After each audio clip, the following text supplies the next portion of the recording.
Hi friends, എല്ലാവർക്കും splendid ഡേയ്സിൻ്റെ ഏറ്റവും പുതിയ വീഡിയോയിലേക്ക് സ്വാഗതം. അപ്പോൾ ഇന്ന് നമ്മൾ നമ്മുടെ ഹെർബ്സ് എറൗണ്ട് എന്ന് പറഞ്ഞിട്ടുള്ള സീരീസിലെ ഒരു വീഡിയോ ആയിട്ടാണ് വന്നിട്ടുള്ളത്. അതായത് നമ്മുടെ ചുറ്റുപാടുമുള്ള ഔഷധ ചെടികളെ പരിചയപ്പെടുത്തുന്ന ഒരു സീരീസാണ്. അപ്പോൾ ഇതിൻ്റെ മുമ്പിലായിട്ട് നമ്മൾ ആര്യവേപ്പ്, മുറികൂട്ടി, കേശവർദ്ധിനി അങ്ങനെ 2-3 വീഡിയോസ് ഈ സീരീസിൽ മുമ്പ് ചെയ്തിട്ടുണ്ട്. അപ്പോൾ അത് കണ്ടിട്ടില്ലാത്തവരൊന്ന് ചെക്ക് ചെയ്യുക കേട്ടോ. അപ്പോൾ ഇന്ന് നമ്മൾ പറയാൻ പോകുന്നത് ഈ ഒരു ചെടിയാണ് കീഴാർനെല്ലി. അപ്പോൾ കീഴാർനെല്ലിൻ്റെ ഔഷധ ഗുണങ്ങളൊക്കെ ഒരുപാട് നമ്മൾ കേട്ടിട്ടുണ്ടാവും. ആയുർവേദ പ്രകാരം ഒരുപാട് ഔഷധ ഗുണങ്ങളുള്ള ചെടിയാണ് കീഴാർനെല്ലി. പല രോഗങ്ങൾക്കും ഇതൊരു മരുന്നാണ്. അപ്പോൾ കീഴാർനെല്ലിയുടെ കാര്യങ്ങളൊക്കെ നമുക്കിന്ന് ഈ വീഡിയോയിലൂടെ നോക്കാം. അപ്പോൾ ആദ്യമായിട്ടാണ് നിങ്ങൾ ചാനൽ കാണുന്നതെങ്കിൽ സബ്സ്ക്രൈബ് ചെയ്യാൻ മറക്കരുത്. ലൈക്ക് ചെയ്യുക, ഷെയർ ചെയ്യുക, കമൻറ്റ് ചെയ്യാം. അപ്പോൾ നമുക്ക് നമ്മുടെ ചുറ്റുവട്ടത്തൊക്കെ അധികം നീർവാഴ്ചയുള്ള സ്ഥലങ്ങളിലാണ് കീഴാർനെല്ലി കണ്ടുവരാറ്. അപ്പോൾ അങ്ങനെ കീഴാർനെല്ലി നമ്മൾ ശ്രദ്ധിച്ചു നോക്കിയാൽ നമ്മുടെ ചുറ്റുഭാഗത്തൊക്കെ തന്നെ ധാരാളമായിട്ടും ഉണ്ടാവും. ഇത് മുക്കുറ്റിയാണ്. അപ്പോൾ മുക്കുറ്റിയോട് തന്നെ സാദൃശ്യമുള്ള ഒരു പ്ലാന്റാണ് കീഴാർനെല്ലി. അപ്പോൾ കീഴാർനെല്ലി നമുക്ക് ഈ ഭാഗത്ത് തന്നെ കാണാറുണ്ട്. എപ്പോഴും നമുക്ക് നോക്കാം. കാണുമ്പോൾ നമുക്ക് മുക്കുറ്റിയായിട്ട് രൂപസാദൃശ്യം ഉണ്ടാവും ഇലയുടെ കാര്യത്തിലൊക്കെ. മുക്കുറ്റി ശരിക്കും ഒരു വട്ടത്തിലാണ് ഉള്ളതെങ്കിൽ അതേപോലെ ചെറിയ ചെറിയ ഇലയായിട്ട് നീളത്തിൽ പോകുന്ന ചെടിയാണ് കീഴാർനെല്ലി. ഇതാണ് കീഴാർനെല്ലി. ഇപ്പോൾ കീഴാർനെല്ലി ഐഡൻറ്റിഫൈ ചെയ്യാൻ എളുപ്പമാണ്. ചെറിയ ചെറിയ പുളിയില പോലത്തെ ഇലയും പിന്നെ ഓരോ ഇലയുടെ അടിഭാഗത്തായിട്ട് ചെറിയ നെല്ലിക്ക പോലെയുള്ള കായകളുണ്ടാവും. അതാണ് കീഴാർനെല്ലി ഐഡൻറ്റിഫൈ ചെയ്യാനുള്ള ഏറ്റവും എളുപ്പ മാർഗം. കീഴാർനെല്ലി കണ്ടുപിടിക്കാൻ വളരെ എളുപ്പമാണ്. ഒരു ഡാർക്ക് ഗ്രീൻ അല്ല, ചെറിയ സ്ലൈറ്റായിട്ട് ഒരു ലൈറ്റ് ഗ്രീനാണ് അതിൻ്റെ ഇലകൾ ഉണ്ടാവുക. ചെറിയൊരു മഞ്ഞ കളർന്ന കളറ്. പിന്നെ ചെടി ഇങ്ങനെ ഹൈറ്റ് വെച്ച് പോകുന്ന ചെടിയാണ്. പിന്നെ ഓരോ ഈ തണ്ടിൻ്റെയും, അതായത് ഇലയുടെ തണ്ടിൻ്റെ ഇടയിലായിട്ട് ചെറിയ ചെറിയ നെല്ലിക്ക വലുപ്പത്തിലുള്ള കുരുകളാണ് കണ്ടുവരുന്നത്. സാധാരണയായിട്ട് ഒരു തൈ കണ്ടുവരുന്നത് അതിൻ്റെ ഈ ചെടിയുടെ ചുറ്റുവട്ടത്തായിട്ട് ചെറിയ ചെറിയ തൈകൾ ഉണ്ടായി വരും. അതിൻ്റെ വിത്ത് വീണ് തന്നെ മുളയ്ക്കുന്ന തൈകളാണ്. അപ്പോൾ അത് പ്രത്യേകിച്ച് നമ്മൾ പ്രൊപ്പഗേറ്റ് ചെയ്തെടുക്കേണ്ട കാര്യമൊന്നുമില്ല.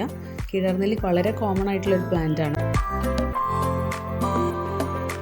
സാധാരണയായി നല്ല നീർവാഴ്ചയുള്ള സ്ഥലങ്ങളിലാണ് ഉണ്ടാവാറ്. ഒരിക്കലുണ്ടാകുന്ന ഭാഗത്ത് തന്നെ നമുക്ക് എല്ലാ പ്രാവശ്യവും വീണ്ടും വീണ്ടും ഈ ചെടി കണ്ടുപിടിക്കാൻ കഴിയും. ഇനി നമുക്ക് ഈ ചെടിയെ പറ്റി നോക്കാം. ഫിലാന്തസ് നിരൂരി എന്നാണ് ശാസ്ത്രീയ നാമം. ഇത് നമ്മുടെ നെല്ലി വിഭാഗത്തിൽപ്പെട്ട ഒരു പ്ലാന്റ് തന്നെയാണ്. പക്ഷേ മരമായിട്ട് വളരുന്നതല്ല, ചെടി വിഭാഗത്തിലാണ് പെടുന്നത്. ഔഷധ സസ്യമാണ് പൂർണ്ണമായി. ഇതിൻ്റെ ഔഷധയോഗ്യമായിട്ടുള്ള ഭാഗം എന്ന് പറഞ്ഞാൽ ഈ ചെടി മൊത്തമാണ്, അതായത് വേരടക്കം സമൂലം. ഇതൊരു ആയുർവേദ ഔഷധ മരുന്നാണ്. കീഴാർനെല്ലി പല നാട്ടു വൈദ്യത്തിനും ഒറ്റമൂലികൾക്കൊക്കെ നമ്മൾ ഉപയോഗിച്ച് വരാറുണ്ട്.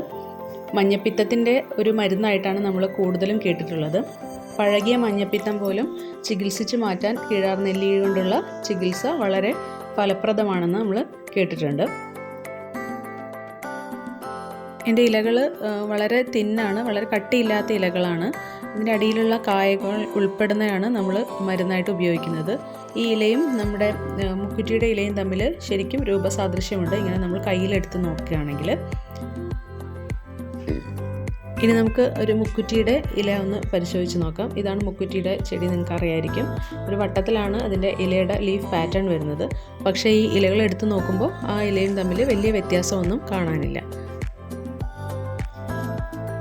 ഇത്ര രണ്ടും ഒരുപോലെയാണ് ഇരിക്കുന്നത്. പിന്നെ ഔഷധ ഗുണങ്ങളെ പറ്റി നമ്മൾ പറഞ്ഞല്ലോ. കൂടുതലായിട്ട് ഉപയോഗിക്കുന്ന കരൾ സംബന്ധമായ രോഗങ്ങൾക്കാണ്. അതായത് മഞ്ഞപ്പിത്തമൊക്കെ ഒരു ലിവർ ഒറിജിനുള്ള ഒരു അസുഖമാണല്ലോ. അപ്പോൾ കരൾ സംബന്ധമായ അസുഖങ്ങൾക്കും ഉദര സംബന്ധമായ അസുഖങ്ങൾക്കുമാണ് കീഴാർനെല്ലി കൂടുതലായിട്ട് ഉപയോഗിച്ച് വരുന്നത്. സമൂലം അത് ഔഷധ മൂല്യമുള്ളതാണ്.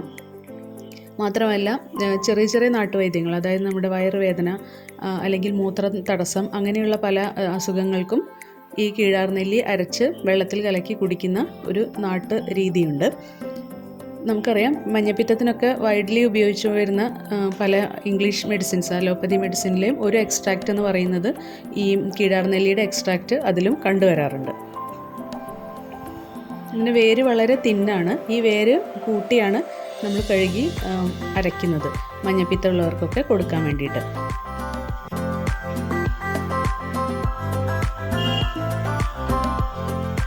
ആയുർവേദത്തിലെ രസങ്ങൾക്കനുസരിച്ച് തിക്തരസം, കഷായരസം, മധുരരസം ഇത് മൂന്നും അടങ്ങിയതാണ് ഇതിൻ്റെ ഒരു രസം എന്ന് പറയുന്നത്. പിന്നീട് ഇതിൻ്റെ വാദപ്രകൃതിയാണ് ഉള്ളത്. അപ്പോൾ നമ്മൾ ഈ വാദമുള്ളവർക്ക് അല്ലെങ്കിൽ തണുപ്പ് ബുദ്ധിമുട്ടുള്ളവർക്കൊക്കെ ഈ മരുന്ന് കഴിക്കുമ്പോൾ പ്രത്യേകം ശ്രദ്ധിക്കേണ്ട ആവശ്യമുണ്ട്. മുടി കൊഴിച്ചിലിനൊക്കെ കിഴാർനെല്ലി ഇട്ട് കാച്ചിയ എണ്ണ ഉപയോഗിക്കുന്നത് നല്ലതാണെന്ന് കേൾക്കുന്നുണ്ട്. അതും പിന്നെ വട്ടത്തിൽ മുടി കൊഴിഞ്ഞു പോകുന്ന തരം ചെറിയ ചെറിയ അലർജി പ്രശ്നങ്ങൾ, ഫംഗസ് ഇൻഫെക്ഷൻ, അതിനൊക്കെ കിഴാർനെല്ലിയുടെ ഇലയിട്ട് കാച്ചിയ എണ്ണ ഉത്തമമാണെന്ന് കേൾക്കുന്നുണ്ട്. അപ്പോൾ നമ്മുടെ ചുറ്റുപാട് നിന്നും കാണാതായിക്കൊണ്ടിരിക്കുന്ന തരം പ്ലാന്റ്സ് ആണ് ഇതൊക്കെ. ഹെർബൽ പ്ലാന്റ്സ്, കീഴാർനെല്ലി, മുക്കുറ്റി, കയ്യൂന്നി, പിന്നെ മുറികൂടി, അങ്ങനെ പല പല ചെടികൾ. അപ്പോൾ ആ ഒരു ചെടികളെ പറ്റിയിട്ടൊക്കെ പറയുന്ന ഒരു സീരീസാണിത്.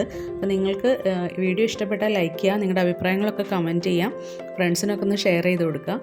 പിന്നെ ചാനൽ സബ്സ്ക്രൈബ് ചെയ്തിട്ടില്ലെങ്കിൽ ഒന്ന് മറക്കാതെ സബ്സ്ക്രൈബ് ചെയ്യാം. അപ്പോൾ അടുത്തൊരു പ്ലാന്റുമായിട്ട് വീണ്ടും വരാം. അതുവരെ നന്ദി. Thanks for watching.